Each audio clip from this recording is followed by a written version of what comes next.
مولاي صل وسلم دائما أبدا على حبيبك خير الخلق. Assalamualaikum warahmatullahi wabarakatuh.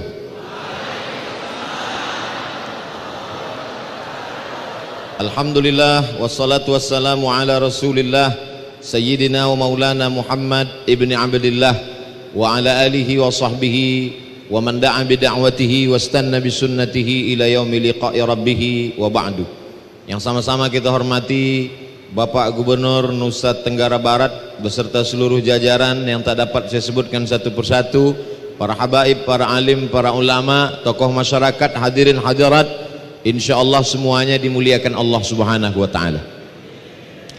Pesawat yang membawa saya tadi dari Jakarta melintas di atas, lalu kemudian terlihat gunung, nampak juga laut, tepian pantai.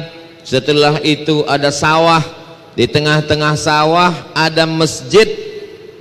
Setiap ada masjid ada rumah-rumah dikepung oleh rumah berada di samping masjid. Jadi kalau kita lihat dari atas, Nusa Tenggara Barat ini begitu modelnya. Ada masjid, rumah keliling, setelah itu sawah. Ada masjid, rumah keliling, sawah. Hanya saja saya lupa menghitung sampai 1000 atau tidak. Tapi angka 1000 itu bukan angka nominal. Sama seperti pada surat Al-Qadar, Lailatul Qadri khairum min alfi syahri. Ternyata menurut salah satu pendapat ahli tafsir, makna alfi syahri bukan 1000 bulan, tapi karena angka yang tertinggi dalam bahasa Arab adalah 1000, maka orang Arab menyebut sejuta itu alfu alfi. Alfu 1000, nolnya 3, sejuta nolnya 6, alfu alfi. Jadi makna 1000 artinya angka tertinggi, angka terbanyak. Saya yakin negeri ini disebut negeri 1000 masjid bukan angka nominal, tapi mengikut tata bahasa Arab alfi.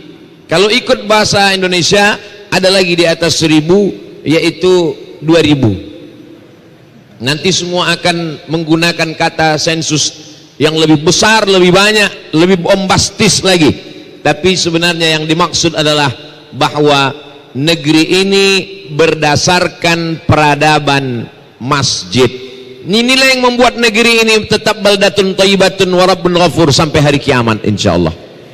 Kalau kita pergi ke Kalimantan, kita telusuri tepian sungai, di sana ada satu masjid didirikan oleh Habib Abdurrahman Al-Gadri, cikal bakal Kesultanan Al-Gadriyah. Maka kota Pontianak itu kota yang dibangun berdasarkan masjid. Kalau kita pergi ke Pulau Sumatera, menelusuri Sungai Siak, di tepi Sungai Siak itu mereka membuat sebuah peradaban manusia. Di sana ada masjid yang didirikan oleh Sultan Siak pada tahun 1762. Di sebelah kanannya ada masjid, di sebelah kiri ada pasar. Jadi dari mulai Sumatera sampai Nusa Tenggara Barat, sampai ke timur Papua Barat, maka negeri ini dibangun oleh ormas. Ormas maksudnya orang masjid. Jadi kalau hari ini kita bercerita tentang masjid, kita sedang mereschedule. Kalau kita ingin bangkit seperti sejarah masa silam, maka kita mesti menapaki tonggak sejarah yang mereka bangun. Kita mesti menghidupkan masjid lagi. Jadi apa yang kita bicarakan dari mulai siang tadi sampai malam ini sampai besok, itu semua adalah menyegarkan lagi ingatan kita, merefresh supaya kita kembali ke masjid. Ibu-ibunya kembali ke masjid, bapak-bapaknya kembali ke masjid, anak mudanya kembali ke masjid. Saya senang sekali di beberapa pengajian datang komunitas-komunitas anak muda dengan bangganya menulis anak muda sholat subuh berjamaah, tapi zuhur tidak datang lagi. Nah, jadi itu sebetulnya pun simbol juga. Artinya subuh yang paling berat, melawan kantuk, melawan tidur, dia bisa sanggup datang. apalagi zuhur, asar, maghrib dan isya. Jadi jangan kita terjebak pada simbol-simbol. Nah, pada kesempatan ini saya diminta berbicara tentang fungsi masjid dilihat dari zaman Nabi Muhammad sallallahu alaihi wasallam. Kita kalau menghadap ke arah kiblat Masjid Nabawi, di sebelah kanannya ada mimbar Nabi, di sebelah kirinya ada rumah Nabi. Ma baina baiti wa minbari, antara rumahku dan mimbarku raudhatun min riyadil jannah, satu taman dari taman surga. Lalu kemudian di sebelah kiri kalau kita menghadap ke kiblat ada tiang, dan salah satu dari tiang itu namanya Ustuanatul Wufud. Ustuanah artinya tiang, wufud artinya tamu. Ustuanatul Wufud, tiang tamu, karena Nabi duduk di samping tiang itu, dan di tiang itulah dia menerima tamu-tamu. Fungsi yang pertama adalah bahwa masjid tempat menerima tamu.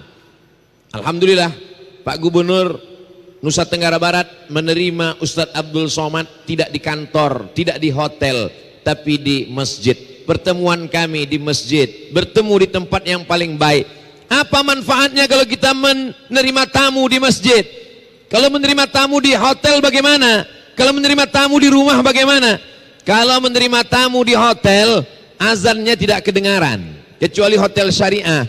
Kalau menerima tamu di rumah, boleh jadi kita katakan sholatnya nanti saja. Tapi kalau menerima tamu di masjid, tidak akan mungkin membiarkan orang sholat sementara sahibul bait tidak sholat. Maka tadi begitu dikumandangkan azan isya, Allahu Akbar, Allahu Akbar, langsung pengurus datang ke dalam.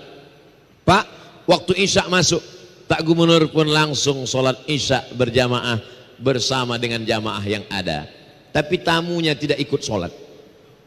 Ustadz Somad kok enggak sholat? Saya musafir. Begitulah Nabi mengajarkan menerima tamu di masjid. Jadi bukan maksud saya nanti semua tamu datang, enggak, di sekitar areal masjid. Ternyata di belakang masjid ini amat sangat representatif, bisa menerima tamu siapa saja pun yang datang, sehingga ketika azan dikumandangkan tidak akan mungkin dibiarkan orang sholat berjamaah. Jadi kalau ada orang membangun masjid besar, megah, mewah, cantik, dan di sampingnya ada ruang-ruangannya, sesungguhnya ini adalah ingin menghidupkan lagi masjid. Jangan sampai masjid ini hanya sebagai tempat ritual semata. Selesai sholat hilang. Orang menerima tamu di kafe, menerima tamu di karaoke, menerima tamu di diskotik, lupa kepada Allah Subhanahu wa taala. Di mana menerima tamu? Di masjid. Sehingga Nabi Shallallahu alaihi wasallam ketika datang orang dari Najran, dia pun menerima tamu di Masjid Nabawi. Pada tahun ke-8 Hijrah, Nabi membebaskan kota Makkah Al-Mukarramah. Tahun 8 pembebasan kota Makkah, tahun ke-9 utusan-utusan dari berbagai kabilah datang ke Masjid Nabawi, dan tamu-tamu itu disambut di masjid, sehingga masjid terbuka pintu hidayah. Beberapa tamu mendapat hidayah bersyahadat langsung di masjid. Ini semua menjadi pelajaran buat kita bersama supaya masjid-masjid ke depan dibangun. Yang bingung dengan arsitekturnya, datang jalan-jalan ke negeri 1000 masjid Nusa Tenggara Barat. Setuju? Tiket tanggung sendiri. Jamaah yang dimuliakan Allah Subhanahu wa taala. Ini yang pertama. Yang kedua, ketika terjadi peperangan, lalu kemudian ada korban yang berdarah-darah, yang luka, itu ketika kembali ke kota Al-Madinah Al-Munawwarah, dia diobati di emperan-emperan masjid. Tidak dibawa masuk ke dalam, karena dikhawatirkan darahnya menetes, najis, kotor, sulit dibersihkan. Karpet kita yang cantik, yang bersih, kalau sampai kena perban, kena nanah, kena darah, kotor. Tapi di emperan-emperan masjid, tapi dia masih di sekitar masjid. Orang sakit itu, saya ketemu dengan dokter, kata dokter Ustadz Somad, yang membuat orang sehat itu cuma 20% obat, sisanya adalah semangat, sugesti. Makanya banyak orang sakit dibawa ke rumah sakit, bukan sehat, mati. Tapi kenapa dia justru semangat? Karena dokternya memberikan semangat. Gimana saya nih dokter? nampaknya saya ini sudah mau mati. Tenang Pak, Bapak insya Allah sehat. Makanya kita kalau mengunjungi orang sakit jangan terlalu jujur. Ini kadang kita banyak mengunjungi orang sakit pasti tanya, gimana keadaan saya Pak Ustadz? Kalau saya lihat-lihat nampaknya kamu ini tak sampai hari Jumat udah selesai ini. Tidak seperti itu. Kita bangkitkan semangatnya. Saya ini sudah diponis Pak Ustadz.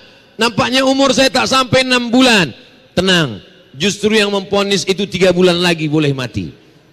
Berapa banyak orang yang diponis mati tak mati-mati. Kawan saya, sahabat saya diponis mau mati, doanya cuma satu, istrinya sedang mengandung. Ya Allah, aku tak minta banyak, kalaupun kau cabut nyawaku, biarlah aku sempat melihat anakku ini lahir ya Allah.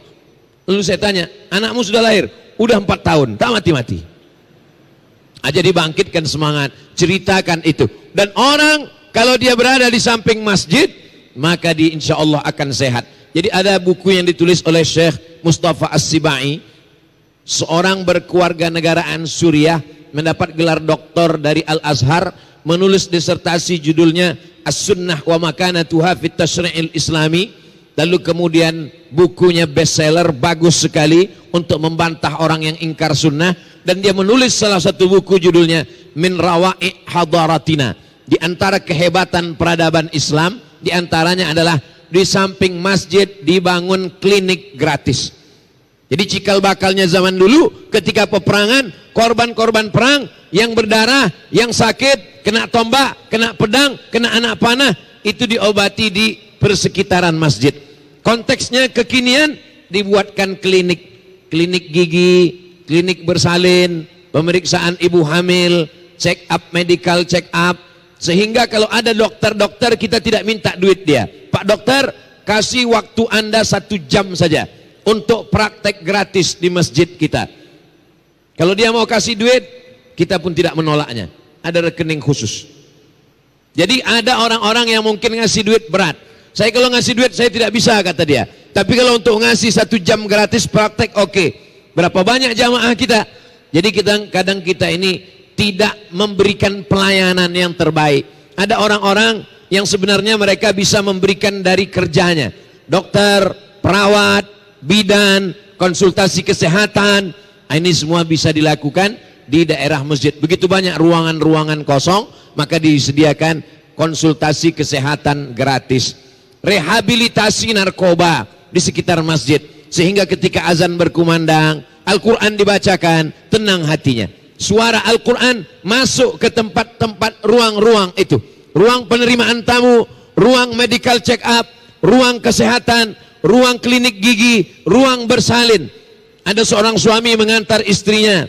Dia tidak pernah sholat, tapi mau tidak mau, suka tak suka, dia antar istrinya. Melihat orang sholat, terbuka pintu hidayah.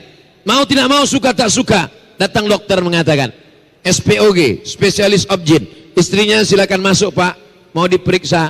Bapak kok nggak sholat? Malu dia. Akhirnya dia ke masjid, dia sholat. Rupanya tidak berwudu. Saking tak pernahnya sholat, akhirnya mengikut saja. Tidak apa-apa pada tahap awal. Bulan depan dia periksa lagi, dia sudah siap dengan wudunya. Bulan depan dia akan bawa istrinya lagi periksa.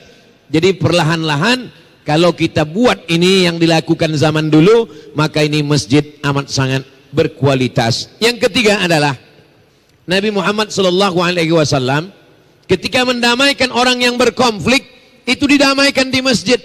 Wattaqullaha alladzi tasaaluna bihi wal arham, menyambung silaturahim.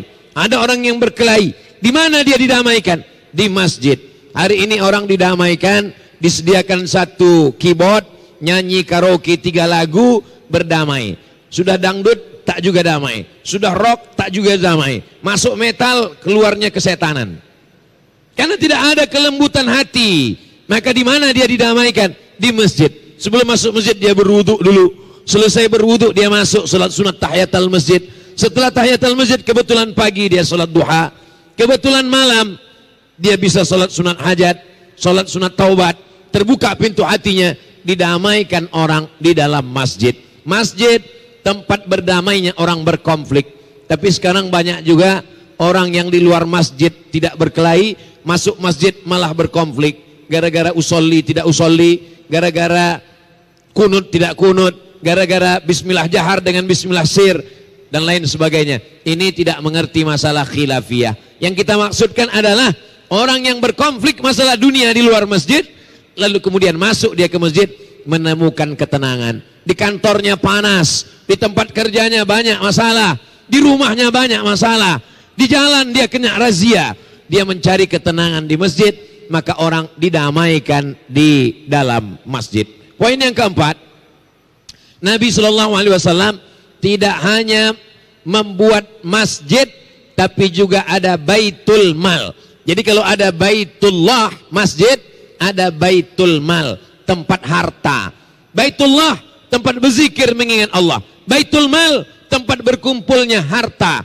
Maka baitul mal itu juga di daerah sekitar masjid. Sekarang kita melihat ada kantor Basnas, Badan Amil Zakat Nasional, biasanya di daerah masjid, sehingga datang orang membayar zakatnya, didoakan, barakallahu laka fima a'taita, semoga Allah memberikan berkah atas zakat yang kau berikan. Berkumandang suara azan, hayya 'alas shalah, maka dia pun segera ke masjid, pengurusnya pun ikut ke masjid, didoakan, tumbuh rezekinya, bangkit semangat entrepreneurship-nya. Maka ini amat sangat baik. Yang sudah melaksanakan, alhamdulillah. Yang belum membuat, karena zaman dulu baitul mal itu isinya 6, 7 bahkan. Zakat, wakaf, infak, sedekah, wasiat, hibah, ghanimah. Yang sekarang yang ke-7 mungkin tidak ada ghanimah, harta rampasan perang.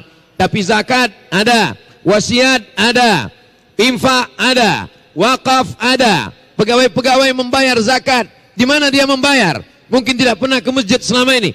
Kalau dibuat kantornya di sekitar masjid, komplek masjid, masjidnya bertingkat, bisa di bawah, bisa di atas, atau kalau masjidnya satu lantai, di kanan, di kiri, depan, belakang, maka ini amat sangat baik. Kenapa? Karena konsep zaman Nabi ada yang disebut dengan baitul mal, rumah harta. Sekarang orang diceramahi, kalau sudah masuk masjid, tinggalkan bisnis, tinggalkan dunia. Pasar hanya melupakan kepada Allah. Akhirnya pasar kita diambil orang lain. Padahal dalam Islam diajarkan at-tajir, pedagang, as-saduq, yang jujur, al-amin, amanah, ma'an nabiyin, dia kalau mati akan bersama dengan para nabi, was-siddiqin, bersama orang yang jujur, was-syuhada, bersama orang yang mati syahid, was-salihin, bersama orang soleh. Orang yang paling dekat dengan nabi, ana wa kafilul yatim, aku dan orang yang menyantuni anak yatim, kahataini fil jannah, seperti ini di surga. Siapa orang yang paling dekat dengan nabi? Orang yang dekat dengan baitul mal, tapi juga dekat dengan masjid. Jadi kalau ada orang dekat dengan masjid, sholat ke masjid, berjamaah ke masjid, i'tikaf di masjid, tapi juga dekat dengan baitul mal, dia bayar zakat, dia berwakaf, dia berinfak tiap bulan ke Basnas, amat sangat baik.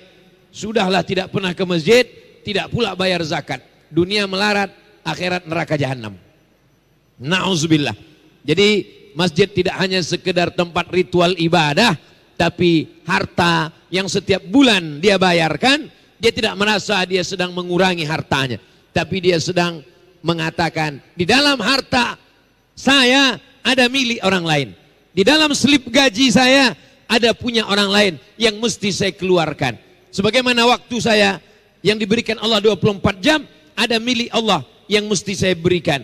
Begitu juga dengan harta saya, dalam gaji saya ada 2,5% yang bukan milik saya. Lis-sa'ili wal mahrum, milik orang. Yang satu sa'il meminta-minta, yang satu lagi tidak meminta, tapi dia punya hak terhadap diri saya. Poin yang kelima, Nabi Muhammad SAW ketika dia mendirikan masjid, maka sesungguhnya ada disediakan di sana tempat yang disebut dengan Ahlus Suffah. Ahlus Suffah ini diantara salah satu anggotanya, bahkan ketuanya, dia adalah Abdurrahman bin Sahar. Nama aslinya Abdus Syams, hamba matahari. Tapi namanya ini mengandung nama syirik. Hamba matahari tak boleh. Hambakan diri kepada Allah. Abdullah, Abdurrahman. Lalu kemudian dia selalu membawa kucing. Diberi nama, dipanggil Nabi, ya Abahir, wahai orang yang selalu bawa kucing. Pak Kucing, Abu Hurairah. Dia tinggal di Suffah, emperan Masjid Nabawi. Apa maknanya? Di sekitar masjid mesti ada tempatnya para du'afa, Saya tidak mengatakan fakir miskin dikelola, bukan demikian. Tapi ada orang yang tak mampu sama sekali. Mungkin dikhususkan yatim, du'afa, tahfiz Quran sekitar masjid. Maka mereka dididik untuk menjadi orang yang qalbuhu mu'allaqun fil masajid. Hatinya tergantung di masjid. Ahlus Suffah, Abu Hurairah.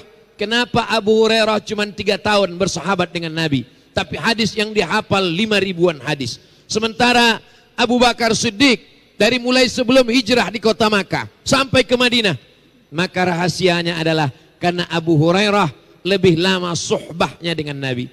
Abu Bakar ahli politik, sibuk dengan istri dan anaknya. Umar bin Khattab juga demikian. Utsman bin Affan bisnis. Sedangkan Abu Hurairah dia ahlus suffah, tinggal di emperan Masjid Nabawi. Kemana saja Nabi pergi dia ikut. Dia mengintai, dia mengintip, dia melihat. Nabi keluar rumah, dia pun pergi. Kemana Nabi pergi, dia ikut di belakang. Sampai suatu hari ketika Nabi akan menyampaikan tausiah. Man bassata rida'ahu, siapa yang mau membentangkan sorbannya, hatta ulqiya maqalati hadha, sampai ku sampaikan hadis-hadisku ini, fala yansa ma sami'a minni abada, maka dia tidak akan lupa apa yang dia dengar untuk selamanya. Lalu apa yang terjadi? Abu Hurairah berlomba membentangkan sorbannya dan Nabi duduk di atas, karena ketika itu belum ada kursi, belum ada karpet, hanya di atas pasir. Dibentangkan Abu Hurairah sorbannya, duduk Nabi di atas. Selesai Nabi menyampaikan hadis, digulung. Sebagaimana digulungnya sorban ini, begitu pula lah akalmu menggulung hadis-hadis Nabi Muhammad sallallahu alaihi wasallam. Di antara mukjizat, dia tak lupa apa yang dia dengar.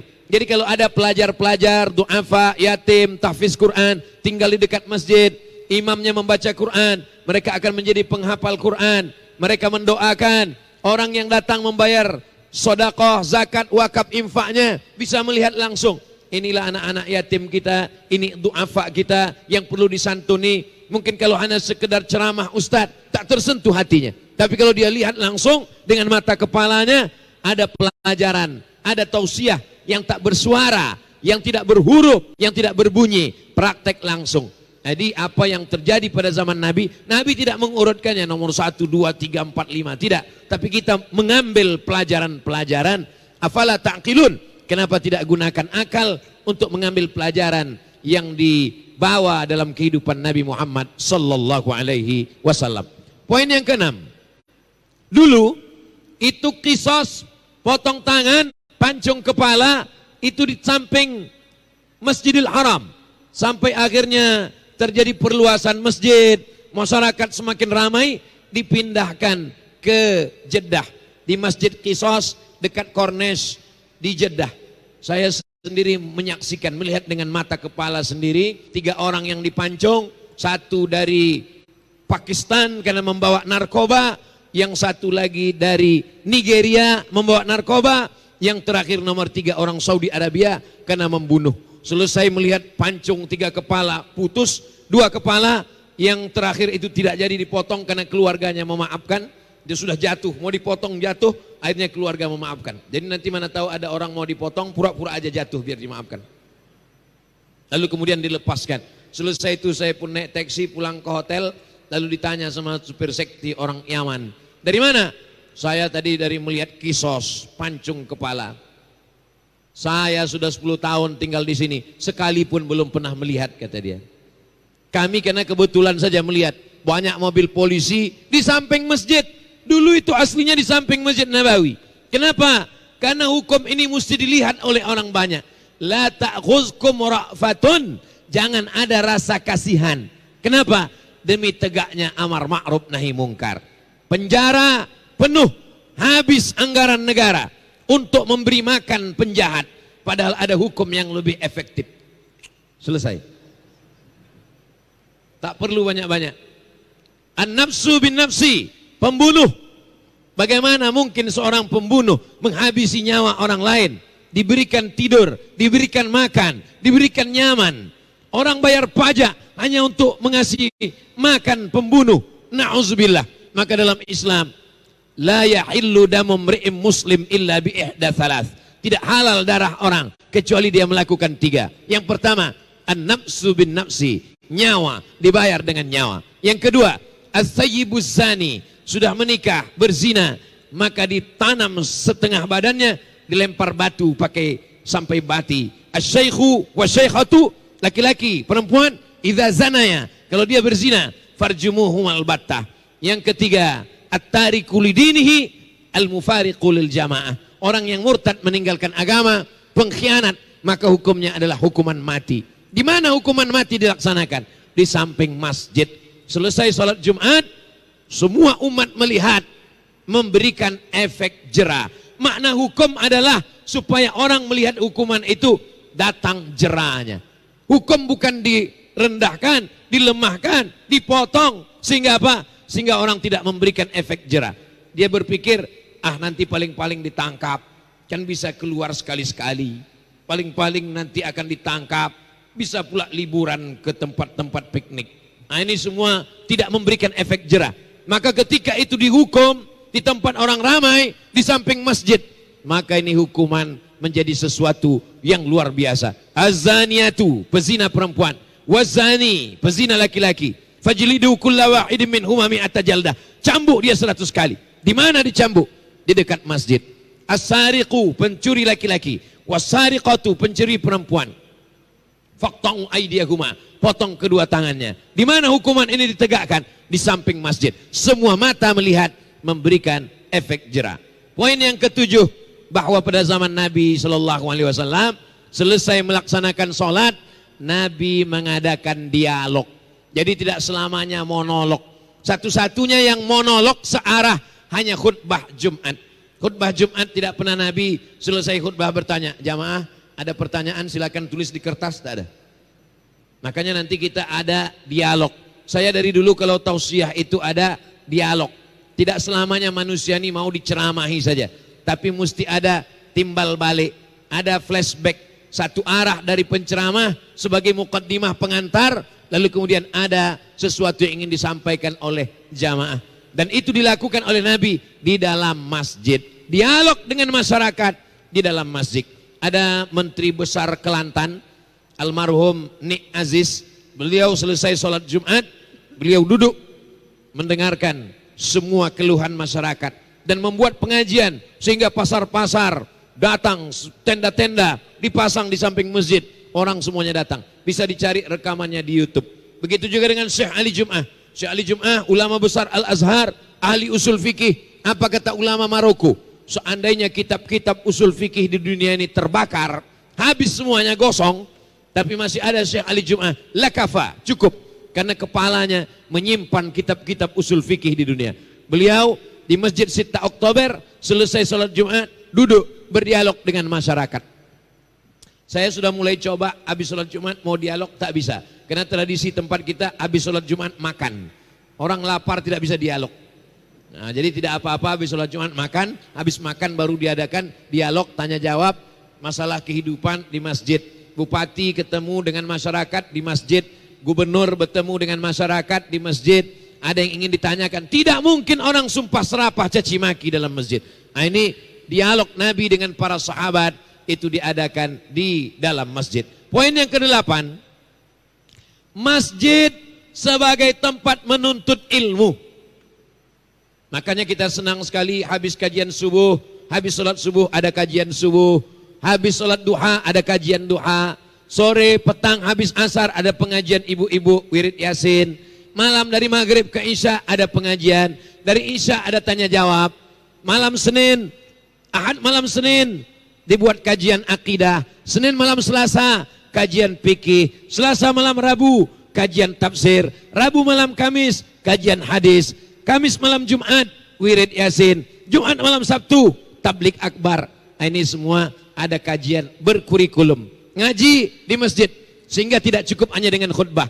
Pengajian dari kitab kecil, untuk kajian hadis Arba'in Nawawi, hatam Arba'in 40 hadis Riyadus Salihin, hatam Riyadus Salihin, baca lagi kitab Al-Azkar, hatam kitab Al-Azkar, baca lagi kitab Bulughul Maram min Adillatil Ahkam, hatam Bulughul Maram Jawahirul Bukhari, ringkasan Sahih Bukhari, hatam Jawahirul Bukhari Sahih Bukhari, tamat Sahih Bukhari Sahih Muslim, tamat Sahih Muslim, ustadznya meninggal.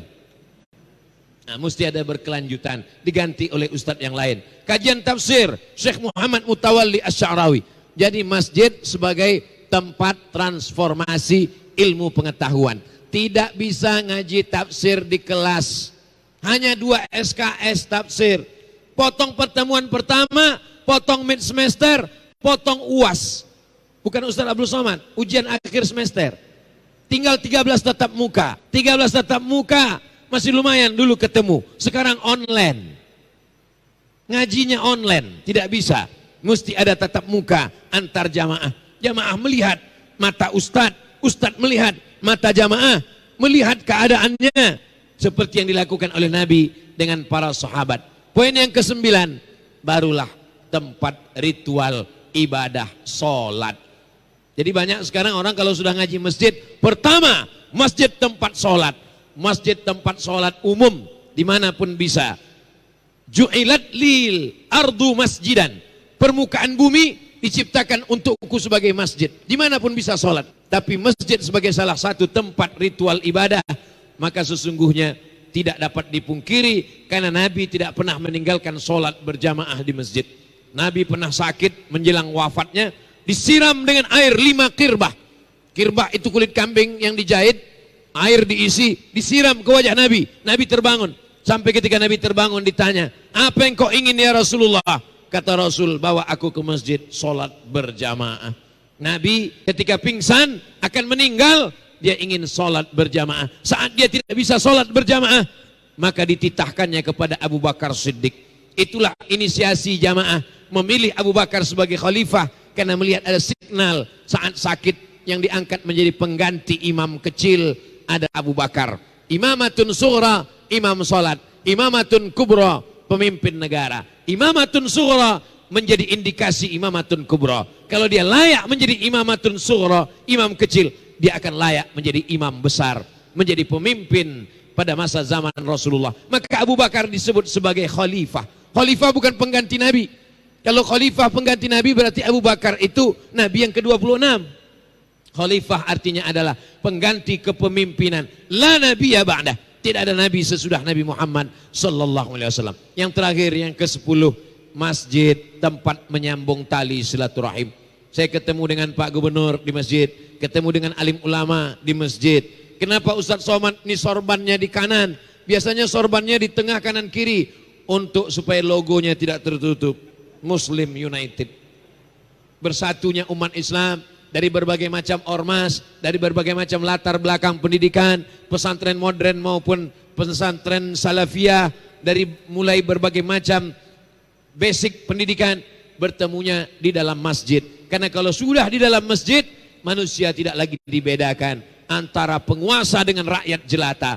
Dan kita melihat itu di Masjid Islamic Center Nusa Tenggara Barat. Nampak Pak Gubernur naik di atas, begitu Habib bawa acara, moderator kita datang, beliau turun ke bawah. Sama, besok di kantor gubernur baru berbeda lagi.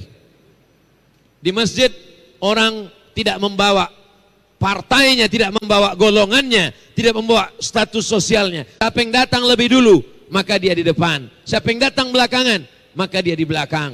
Siapa yang tinggi jabatannya, siapa yang rendah, semuanya sama. Itu bisa kita lihat di masjid. Kalau masjid bisa menampilkan itu, maka kita menampilkan Islam. Barulah orang-orang di luar Islam akan melihat pelajaran. Oh, ternyata orang Islam begitu rata di hadapan Allah Subhanahu wa taala. Wa annal masajida lillah, masjid milik Allah Subhanahu wa taala. Itulah 10 poin yang dapat saya sampaikan pada kesempatan kali ini. Saya yakin jamaah tidak ingat semuanya. Jangankan jamaah, saya aja pun kalau disuruh ngulang enggak bisa berurutan lagi. Tapi alhamdulillah Allah Maha Kasih Maha Sayang, dia kirim produk Jepang untuk mengingatkan kita. Itulah kamera-kamera yang merekam itu semua.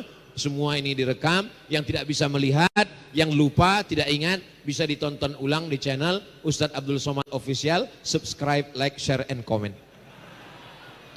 10 poin. Allahu Akbar, Allahu Akbar, Allahu Akbar. Saya kembalikan ke Habib Ja'far. Terima kasih. Wassalamualaikum warahmatullahi wabarakatuh.